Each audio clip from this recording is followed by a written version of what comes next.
বিদেশি স্টাইলে খাবার তৈরি করতে কে না পছন্দ করে। আমিও সার্চ করলাম, ঘরের যে সমস্ত জিনিসপত্র আছে তাই দিয়ে একটা বিদেশি স্টাইলের খাবার তৈরি করব। সার্চ করে দেখলাম পেঁয়াজের কলি দিয়ে বিদেশি একটা সুন্দর খাবার তৈরি করা যায়। আর তোমরা তো আগের থেকেই জানো, আমি প্রথম কোনো জিনিস তৈরি করতে গেলে সবসময় কম কমই তৈরি করি। তার জন্য বেশি না, মাত্র 3টা পেঁয়াজের কলি নিয়েছি।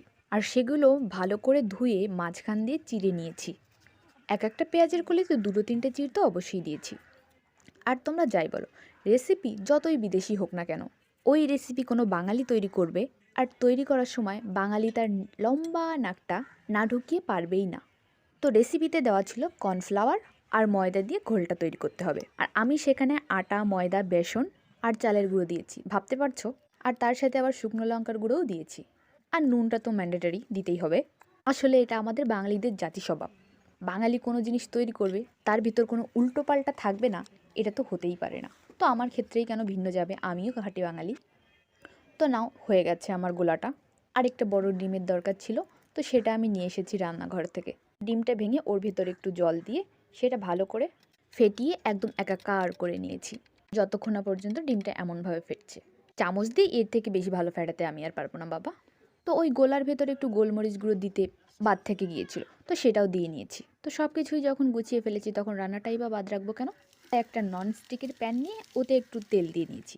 আর তেলটা গরম হয়ে গেলে ওই পেঁয়াজের কলিগুলো, যেগুলো চিড়ে চিড়ে একদম ফাড়া ফাড়া করে ফেলেছিলাম, সেগুলোই দিয়ে দিয়েছি। যাতে একটু ভাজি ভাজি হয়, একটু নাড়িচাড়ি করে দিয়েছি। আসলে আমি ভীষণ এক্সাইটেড ছিলাম। আর ওগুলো ভাজা হয়ে গেলে তখন আমি গোলাটা দিয়ে দিয়েছি। আর উপর দিয়ে একটা শুকনো লঙ্কা কুচি করেছিলাম, সেটা ছড়িয়ে দিয়েছি।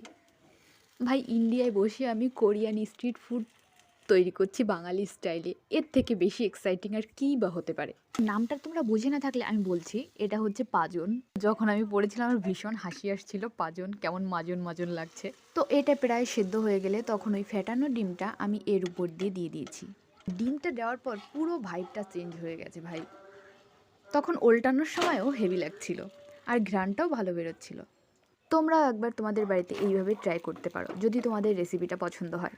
যদি ঘরের কোনো ইনগ্রিডিয়েন্টস দিয়ে আমি বিদেশি কোনো রেসিপি তৈরি করতে পারি, আর যদি সেটা খেতেও সুন্দর লাগে, তাহলে কেনই ট্রাই করবো না ভাই। তো এটা হয়ে গেছে, প্রায় প্রায় না হয়েই গেছে। এখন নামিয়ে নেব। আর দেখো কালারটা কী সুন্দর এসছে। হয়ে যাওয়ার পর আমি, আমার বাড়িতে ছিল কিষান সস, সেটা দিই এই পাজনের উপর দিয়ে ছড়িয়ে দিয়েছি। ওই কোরিয়ার স্পেশাল সস ভাই আমার ঘরে নেই, তাই যা আছে তাই দিয়েই কাজ চালাই। আর টেস্টের কথা কি বলবো, নিজের গুণ নিজেই করতে হবে, তাহলে হেভি হয়েছিল খেতে। তো আজকের ভিডিওটা এই পর্যন্ত। ধন্যবাদ সবাইকে।